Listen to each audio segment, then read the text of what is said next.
ہر قسم کی حمد و ثنا، تعریفات، تمہیدات، تمجیدات اللہ وحدہ لا شریک کی ذات کے لیے، اور انگنت لا تعداد درود و سلام ہوں اللہ تعالیٰ کے تمام انبیاء علیہم السلام پر، اور بالخصوص آخری پیغمبر محمد رسول اللہ صلی اللہ علیہ وآلہ وسلم کی ذات گرامی پر۔ محترم ساتھیوں، اللہ رب العزت نے جس دنیا کی قیمت کے متعلق بیان فرمایا ہے کہ دنیا کی قیمت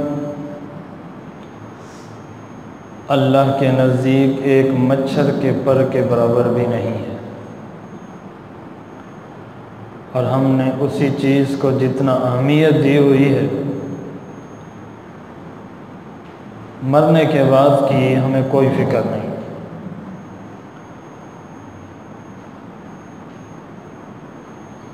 یہ کوئی چھوٹا موٹا معاملہ نہیں ہے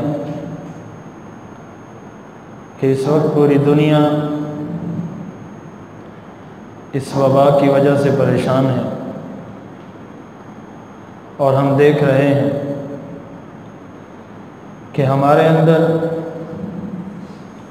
بجائے اپنے آپ کو سدھارنے کے، توبہ اور استغفار کی طرف جانے کے، اپنے گناہوں پر اکیلے بیٹھ کر رونے کی بجائے ہم ٹس سے مس نہیں ہو رہے۔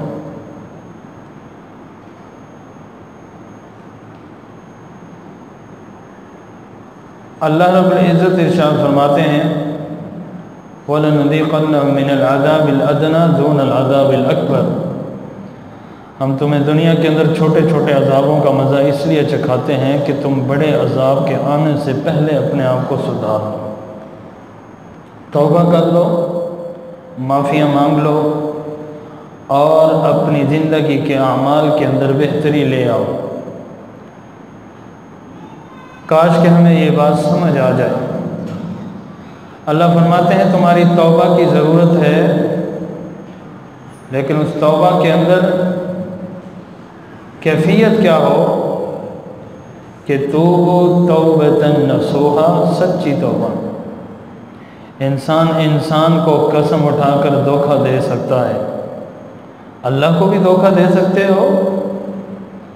اللہ کو پتہ نہیں ہے کہ یہ بندہ ابھی توبہ کر رہا ہے زبان سے، لیکن دل میں ہے کہ پھر گناہ کروں گا، پھر توبہ کروں گا۔ یاد رکھیے، توبۃ النصوحہ اس کو کہتے ہیں جب آپ کے دل کے اندر یہ کلیئر ہو کہ یا اللہ میں زندگی بھر اس گناہ کے قریب نہیں جاؤں گا۔ اور اگر یہی آدمی جس نے توبۃ النصوحہ کی توفیق حاصل کر سکنے کے بعد پھر اس سے انسانی تقاضے کے مطابق گناہ سرزد ہو گیا، اللہ کے نبی فرماتے ہیں زندگی بھر یہ بندہ یہی کام کرتا رہے، گناہ ہو جائے پھر سچی توبہ کرے، پھر گناہ ہو جائے پھر سچی توبہ کرے۔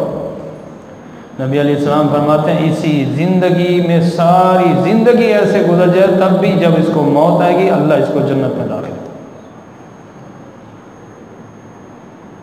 نبی علیہ السلام فرماتے ہیں التائب من الذنب کمن لا ذنب لہ، لوگوں گناہ سے توبہ کرنے والا اللہ کے نزدیک ایسے ہو جاتا ہے جیسے اس نے گناہ کیا ہی نہیں۔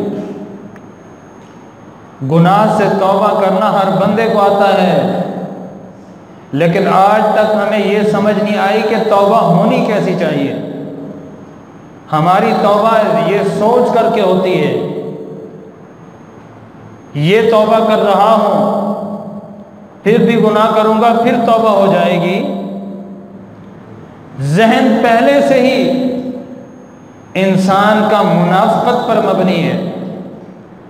نعوذ باللہ، یہ بندہ اللہ کو دھوکہ دینے کی کوشش کرتا ہے، دل میں کچھ اور ہے، زبان پہ توبہ توبہ کے الفاظ ختم ہی نہیں ہوتے۔ اللہ کو ایسی توبہ کی ضرورت نہیں ہے۔